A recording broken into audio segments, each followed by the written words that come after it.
नमस्कार मंडळी, आम्ही मालवणी या चॅनलवर आपले मनापासून स्वागत आहे। हे बघा, मस्त असे खमंग सुगंध आणि चविष्ट असे मक्याचे थालीपीठ केलेली आहे, त्यावर चटणी केलेली आहे। व्हिडिओ स्किप न करता पूर्ण पहा। चला तर मग आपण ही रेसिपी पाहायला घेऊया। तुम्हाला हे खायला पण खूप आवडतील। मुलांना देण्यासाठी तुम्ही डब्यामध्ये छोटे छोटे केलात तरी चालेल। हे मी तुम्हाला मोठे करून दिले, त्याच्यामध्ये किती झालेत काय झालेत व्हिडिओ स्किप न करता पूर्ण पहा। हे बघा, मक्याचं थालीपीठ करण्यासाठी मके आपण स्वच्छ धुवून निथळून घेतलेले आहे आणि जवळजवळ बघा हे एवढी छोटी वाटी अर्धे मके घेतलेले आणि आपल्याला आधी त्याची पेस्ट करून घ्यायची आहे। आता मी ही पेस्ट करून घेते यामध्ये, म्हणजे वाटून घेते आणि आपल्याला म्हणजे पाणी न घालता वाटून घ्यायचं, कारण मक्याला पाणीच असतं, त्याच्यामुळे आता हे मी पेस्ट करून घेते याची। हे बघा, मका आपण असं दरदरीतच वाटून घेतलं, एकदम बारीक अशी पेस्ट नाही केलेली आहे। आता अजून आपल्याला वाटायचं आहे, ते दाखवते मी तुम्हाला। हे काढून घेते। आता मका तर आपण वाटून घेतलेले। आता आपल्याला ह्यामध्ये घालण्यासाठी मी बघा 4 ते 5 लसणीच्या पाकळ्या, 5 तिखट मिरच्या, आल्याचे जसे बारीक बारीक करून घेतलेले एवढा मोठा तुकडा त्याचे तुकडे केलेत, 1 चमचा जिरं, थोडीशी कढीपत्ता, हे आपल्याला जरा वाटून घ्यायचं आहे। आता हे मिक्सरच्या भांड्यात घालून घेतलं। आता हे मी वाटून घेते। आता हे बघा, आपण हे वाटून घेतलेलं आहे, दरदरीतच वाटलं आहे। जिरं थोडंसं अक्कच राहून जातं, कारण थोडंसं असतं, पाणी नाही घातलेलं आहे। म्हणजे आपण खलबत्त्यात तरी तुम्ही ठेचून घेतलात ना तरी चालेल, म्हणजे ठेच्यासारखं, आणि मस्त याचा सुगंध पण यायला लागला आहे। चला, आता आपण हे ठेचा केलेला आहे तो घालून घेतला। आता मी काय काय घालते ते बघा, अख्खे धणे, आणि मी जर जिरं पावडर असणार ना ती मी याच्यामध्ये पण जिरं घातलेलं आहे, पण मी जिरं पावडर पण घेणार आहे। भाजलेली जिरं पावडर आहे, भाजलेल्या जिऱ्या पावडरनी छान अशी चव येते, त्याच्यामुळे ती घेतलेली आहे। धना पावडर घेतलेली आहे। धने अख्खे असतील तर असं ठेच्यामध्ये वाटून घ्या। आपल्याला ह्यामध्ये 1 शिमला मिरचीचा वापर करायचा आहे। शिमला मिरची पण चांगली बारीक अशी कट करून घेतलेली आहे। 1 छोटा कांदा बारीक करून घेतलेला आहे। जरा पावसाळ्यामध्ये कसं थालीपीठ खायला जरा किंवा इतर मक्याचे पदार्थ खायला तुम्हाला चांगले लागणार, आणि आपल्याला तिळाचा वापर तर नंतर करायचाच आहे, पण ह्यामध्ये मी 1 चमचा तीळ घालून घेते, त्याच्यामुळे आतमध्ये घातल्यामुळे छान अशी चव येते। हळद घेतलेली आहे अर्धा चमचा। हे मी आता एकजीव करते आधी सर्व। आता हे बघा, हे आहे माझं भाकरीचं पीठ, त्याच्यामध्ये माझं मल्टीग्रेन आटा असतं, म्हणजे सगळे धान्य मिक्स आहे, त्याच्यामुळे मी 1 वाटी घेतले। तुम्ही तांदळाचं पीठ तुमच्याकडे असेल तर वापरू शकता, जर मल्टीग्रेन आटा असेल भाकरीचं पीठ ते वापरलं तरी चांगले, जेवढी तेवढी आपल्याला पौष्टिकता खायला मिळते। 1 वाटी भरून चण्याचं पीठ घेतलेलं आहे। तुमच्या अकॉर्डिंग तुम्ही किती घ्यायचे ते तुमच्यावर आहे, आणि जर पीठ म्हणजे असं ओलसरपणा वाटला तर परत तुम्ही अजून पीठ वापरू शकता। आता हे मी 1 वाटी गव्हाचं पीठ घेतलेलं आहे, कारण मक्यामध्ये ओलसरपणा असतो त्याच्यामुळे, आणि आपल्याला जर पाणी वाटलं घालायसारखं तर आपण घालू शकतो। आता हे मी सर्व आधी मिक्स करते, आणि हाताबरोबर मी ह्याच्यामध्ये मीठ पण घालून घेते, आणि हे मी चवीनुसार थोडंसं आपल्याला ह्यामध्ये मीठ घालून घ्यायचं आहे, आणि हाताबरोबर ह्यामध्ये आपल्याला कोथिंबीर घालून घ्यायची आहे। कोथिंबीर बारीक करून घेतली, ती घालून घेतली, आणि आता हे मिक्स करते आणि मग मळून घेते। आता आपण हे हाताने मळून घेऊया, आणि याला बघा पाण्याचा वापर अजिबात नाही करावा लागत, कारण मका आपला ओलसर असतो, परत त्याच्यामध्ये आपण कांदा वापरतो, कांद्याला पाणी सुटतं, पुन्हा कोथिंबीर चांगली धुवून घेतलेली असते त्याला पाणी असतं, त्याच्यामुळे पाण्याचा न वापर करता आपल्याला करून घ्यायचं आहे। पण थापताना थालीपीठ वापरताना थापतो ना आपण कपड्यावरती, तेव्हा आपल्याला पाण्याचा वापर मात्र करून घ्यायचा आहे। आता हे मी अशा प्रकारे चांगलं मळून घेते।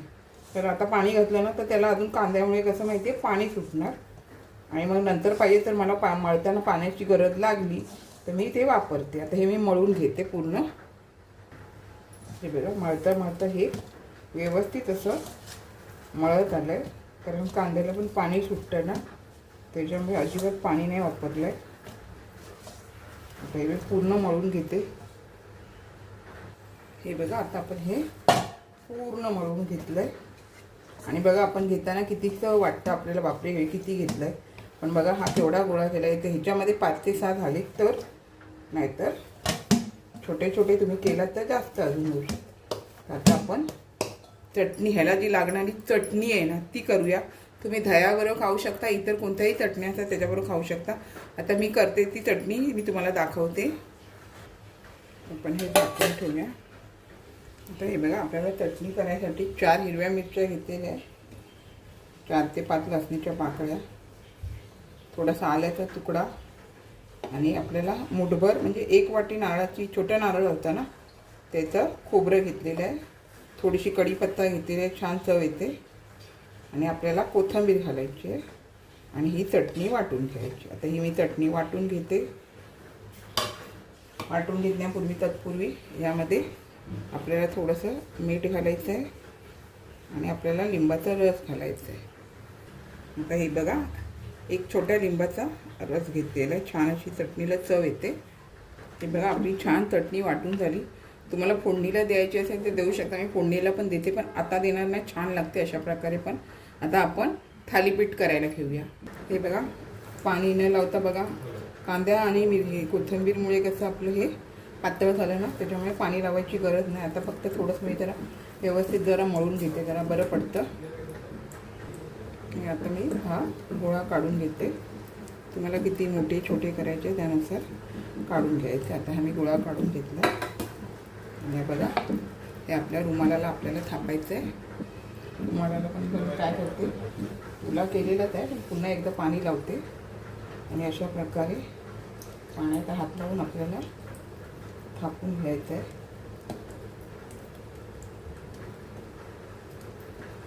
छान असा थापून घ्यायचा.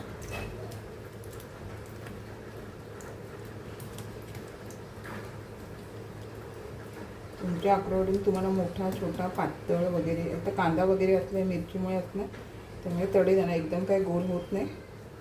त्याच्यामुळे मी हात थापून घेते पूर्ण.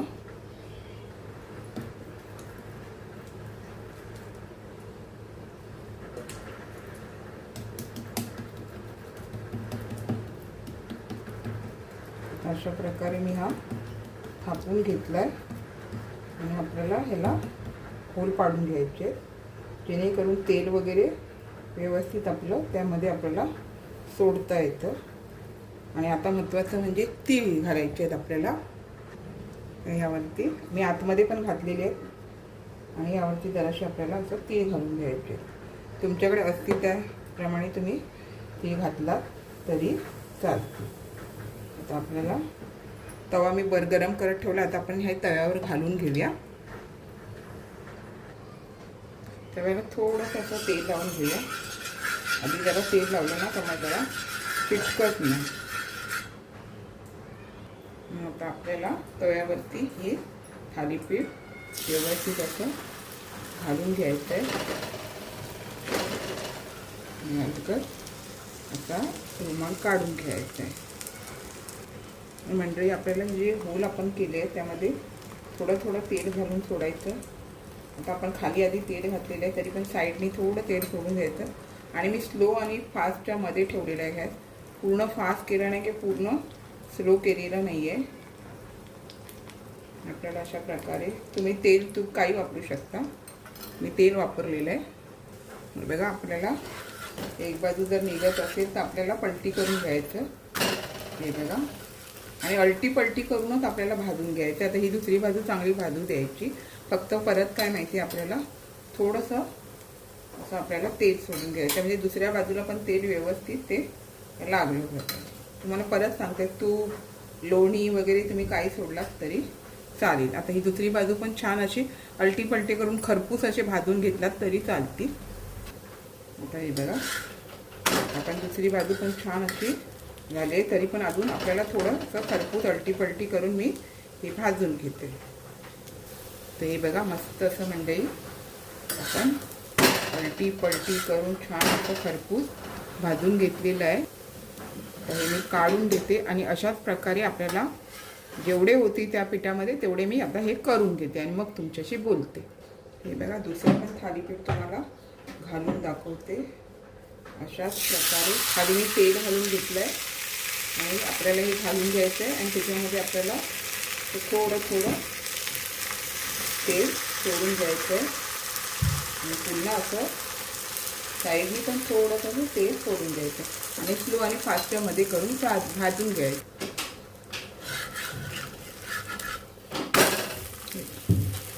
आता दुसरी बाजू पण छान अशी भाजून घ्यायची.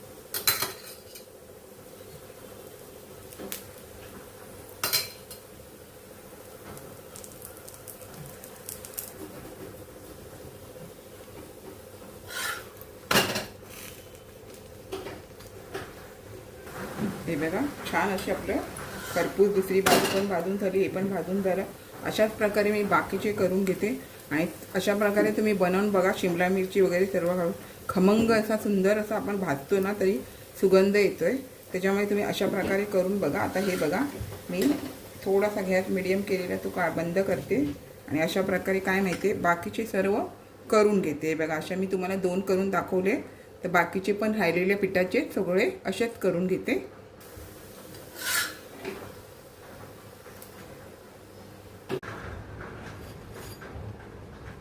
हे बघा मी असे मस्त असे आपणास मक्याचे थालीपीठ करून दाखवले आणि जेवढं मी पीठ घेतलं आहे त्याच्यामध्ये 5 थालीपीठ झाले.